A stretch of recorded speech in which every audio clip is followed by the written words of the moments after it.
esteemed AI expert. Brendon, thank you for coming on this morning, man. I appreciate it. Yeah, good morning. Thanks for having me. Yeah, so I wanted you on because this Anthropic thing just really piqued my interest. You had, I think, 13 employees quit and say, humanity's at risk. What the heck's going on in this sector, my friend? Oh, so much. And I don't think people realize how quickly it is really moving. Yeah. And also the landscape between the US and China and what's going on there. So Yeah. you start with Anthropic. Dario, the CEO, made a speech basically saying that in the next 18 months, most jobs will be replaced by AI, right? Mm-hmm. And there's, in the last few weeks, that acceleration has occurred really because of something called OpenClaw that came out, that basically you have OpenAI, Claude, Anthropic.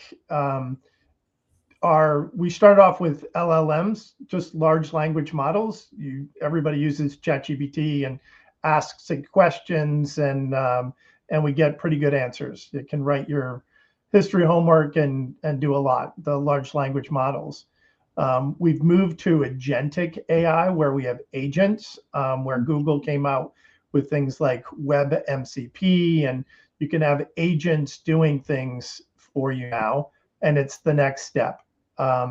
OpenClaw then takes that to the next level and allows you to use multi-agents and run your own instance. Literally, there were 2 million visits to the OpenClaw GitHub repository. People are building it themselves. You need to be more technical, but 2 million visits in a week. It is the fastest growing open source project in history. And what it does is it allows you to run an AI model locally and act as your agent. It can send emails. It can do just about anything. It runs autonomously. It makes its own decisions. And it's taking AI to the next level of a multi-agent agentic solution. Now, here's the interesting thing with Anthropic there. So Peter Steinberger, who's an Australian, built this open source project. He had built a company before. He launched something called PSDF Kit. He sold it for $100 million. So he was just sitting on his couch using AI and creating different projects. He had 42 of them that failed, and he launched OpenClaw. And now it is, again, the fastest growing open source project.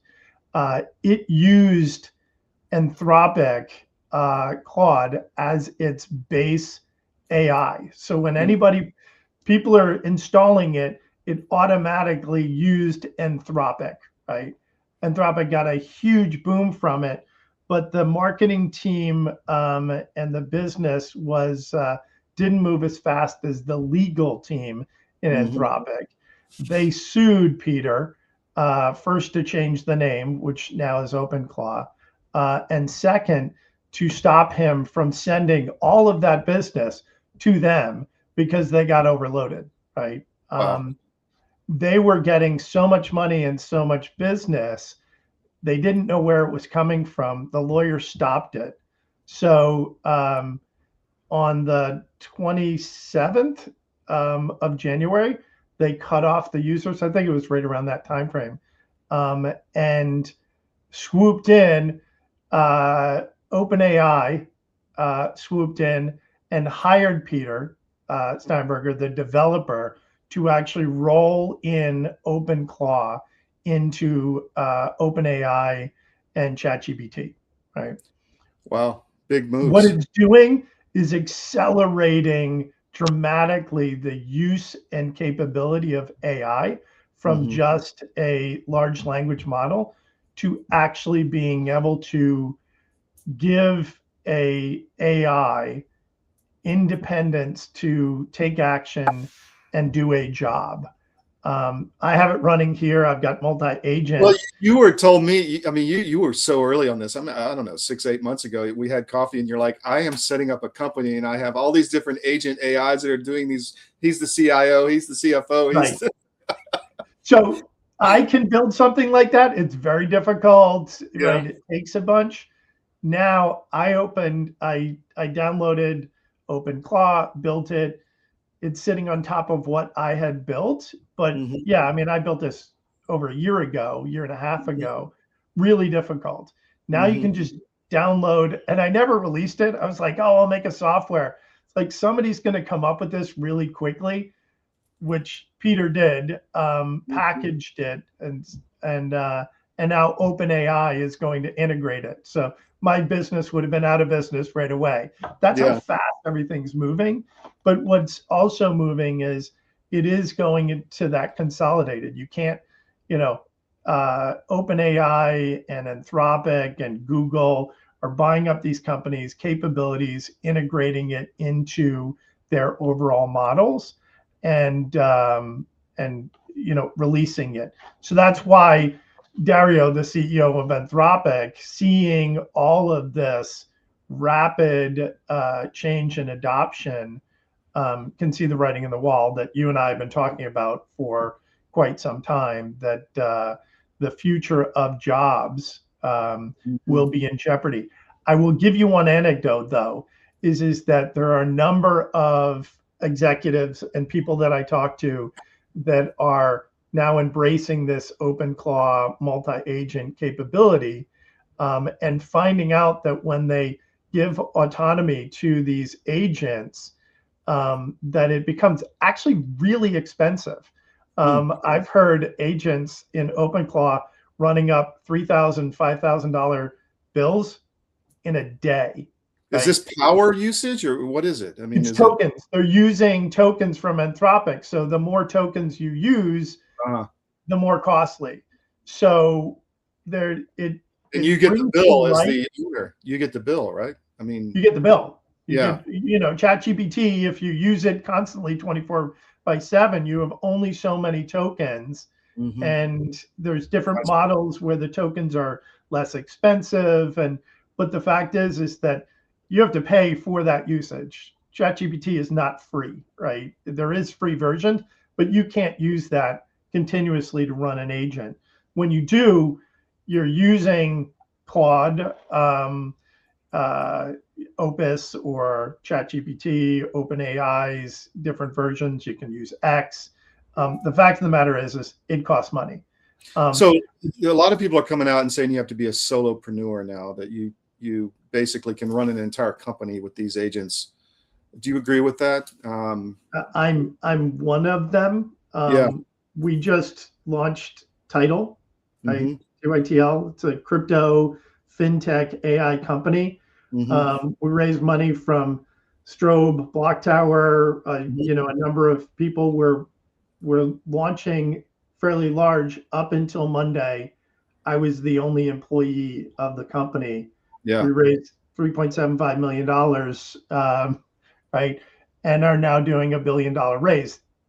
We're now hiring people. But all of the capabilities were built by me and AI. I would have needed at least 16 people in a year to do it, right? So it's changed. So now it's there.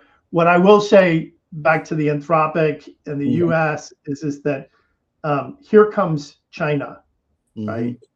So the United States is spending so much money, or US companies, on building AI capabilities, data centers, power, right? I mean, it's hundreds of billions of dollars, close to trillions of dollars being invested, with the model of creating the best models, and making a lot of money from it, right? China is taking a little bit different approach. They're just saying match the performance and give it away for free. So Alibaba just launched Qwen, QWEN, and it's a free model. So where you have your OpenClaw, you connect it to Anthropic or OpenAI, it can cost, on average, I think it's going to cost $300 a day to Wow. have a AI employee replace a human being, where you're looking at is the trade-off. It's $100,000 Yeah. to actually have an AI model, right? I mean, I'm running EC2 instances. It's expensive in today's cost environment because of all the money going in. These companies have to make money, right, on the tokens.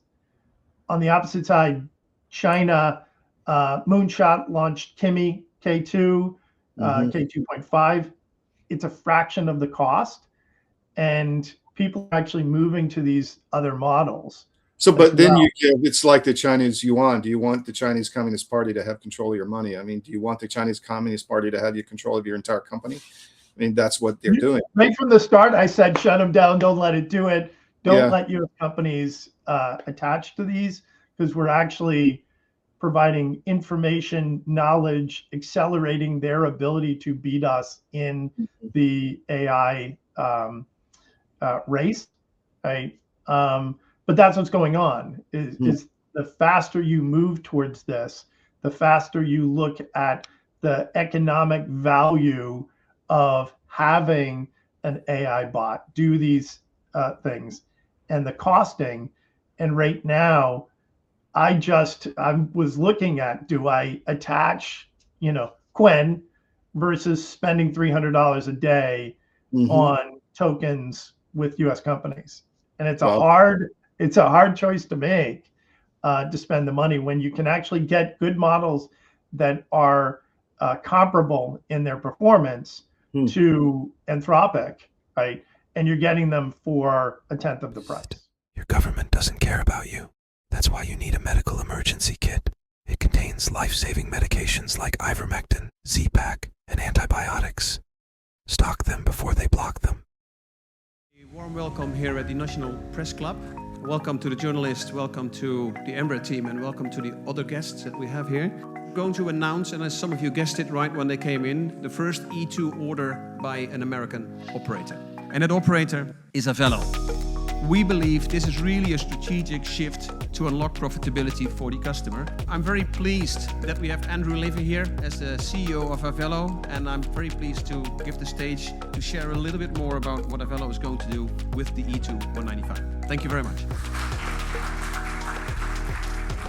Couldn't be more excited to be here as part of this historic announcement. We have such a great cultural fit as companies, so we're very, very excited to be Embraer's newest customer. We launched our airline in April of 21, and our target is focusing on small secondary airports of large metro areas. We've carried over 8 million customers since we started on 63,000 flights. And we've done all these things with 1,200 of the greatest crew members I could ever imagine having, and many of them are here with me today. This is the right airplane for us. It's going to open up opportunities for us that no other aircraft can serve. The best thing about the airplane, of course, is you will not find a middle seat on this airplane. It doesn't exist. We won't have any to offer. It's going to be the best cabin in the United States, and we're so excited about that. This is going to elevate our experience to the highest level, and we think our customers are absolutely going to love the airplane.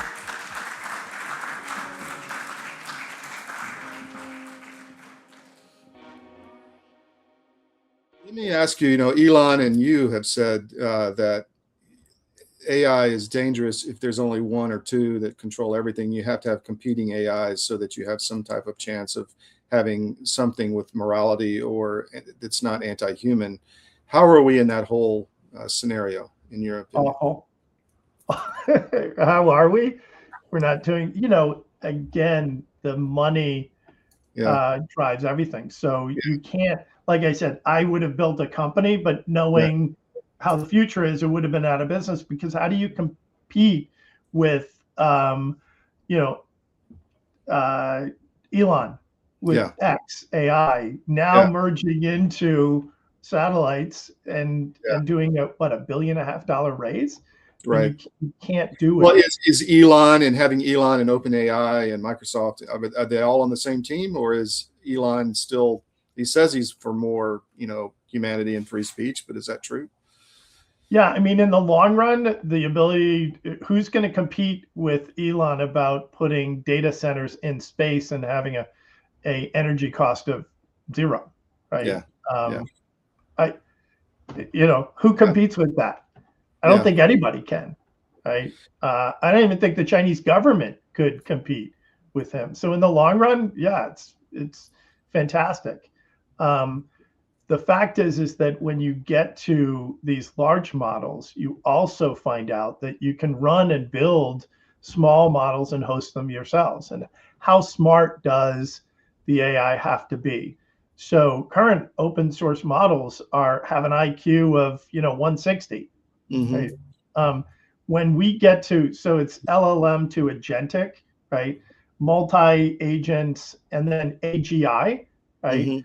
When you get to the point where you can run an open source local model that is smart enough to do a job, right? I mean, replacing a factory worker or replacing a fairly simple job, you'll be able to do that on your own. You'll build your own AIs to get the AGI, and that's the race. And Elon and Sam Altman and Dario, they understand that in the long run, people will build their own models locally, and it'll be difficult. But once you get to AGI, you can't run it locally. And super intelligence takes these massive data centers and massive compute environments. And I think really where it ends up is they have right now different AI agents are better at doing specific jobs. Claude code is the best that I've found for coding, right? But not the best for doing other tasks. Well, what about the Pentagon, breaking ranks with Claude here recently with Anthropic? There seems to be some, I guess, they don't want it, spread out to other countries or what? Do you know the argument there? Yeah, I mean, I think they brought in X AI and they are bringing in Grok. So I think to your point, there's a number of AIs. You can't just use one. Elon has aligned his capabilities with space and data centers and a lot with a DoD and understanding the Pentagon and what it's looking for. So you train AIs to move in certain directions. Google is doing healthcare better than anyone else right now. Others will focus on the Pentagon and others will focus on development, right? Microsoft owns GitHub, right? They should be the best at coding. So I think you'll find that they will segment AIs into certain capabilities and focus on medicine, healthcare, Pentagon, whatever. Gotcha. But the Pentagon is working, needs to work with multiple AIs across because they touch all spectrums. Last question. Sam Altman, I was listening to him, some interview this morning, talk about China. That man doesn't look well. I mean, he doesn't look at you. He kind of talks down like this. What is that body language? I mean, I don't really get it. Do you? I do, because I understand what's going through his head, and we've had these discussions. I mean, society and humanity will be changed forever, right? Yes. And when you see it, right, and see what it does and what's going on the computer next to me, it is hard to look at your kids who are in high school. I got two sophomores in high school, and try and figure out what goes on. So, where he is driving towards, and the impact again on society, jobs, and everything will be so profound that he probably doesn't want to look anybody in the eye because he's going to deliver it, right? And the question is will it be for the betterment of humanity or not? And he may be the or not side. Well, I think it moves too fast. I think that the leaders of these companies are moving because of a competitive landscape and the need to get billions and billions of dollars and be leaders. that they're moving without the guardrails. And Elon is probably the most outspoken on it. He sees it. He's still moving in that direction because of what the rest of the competition, the world, and frankly, if you just had the U.S. companies, but the competition globally from Alibaba and Moonshot and others, DeepSeek, are causing this. We know that I know that it doesn't look good because society, and I would say our political structure, is not built to be able to handle the changes in socioeconomic conditions that are coming. They don't know how to manage it, and they won't be able to move fast enough. Well, I think we're moving. I think Trump is doing a lot of the right stuff. A lot I don't agree with, like, opening up the flu vaccine to mRNA and all that, but he's going to be gone soon. So does JD Vance or Rubio get this? I mean, do they have a handle on it, do you think? Yeah, I mean, JD Vance is more technologically savvy than the rest of the people around. Marco Rubio is fantastic. He's one of my favorite politicians, just the way that he handles things. But in all honesty, there's nobody there. There's nobody there who understands it. Or if they do, they actually don't have the capability, again, politically, to put the pieces in place fast enough, to withstand what will happen over the next 18 months. And that's what the speech from Dario in the last few days has brought out, that in 18 months, what happens. And it's you start to see different companies laying off 30,000 here and 20,000 there, and layoffs will grow. I think we're at the point where it's stagnant, right? You'll have layoffs, but there's more coming in. But look at what the tariffs will do. If the tariffs and the Supreme Court's decision as of this morning to overturn that, if the factories aren't coming in, and Trump leveraged those tariffs to get a lot of commitments, if those commitments go away, which I hope they don't, and investments of trillions in the U.S. Are at risk, then it'll be difficult. All right, my friend, I got a feeling we're going to have you back soon. Thank you for your time this morning. And yeah, no worries. You've been on this. Thanks for having me. Yeah. Take care. See you again soon. Bye.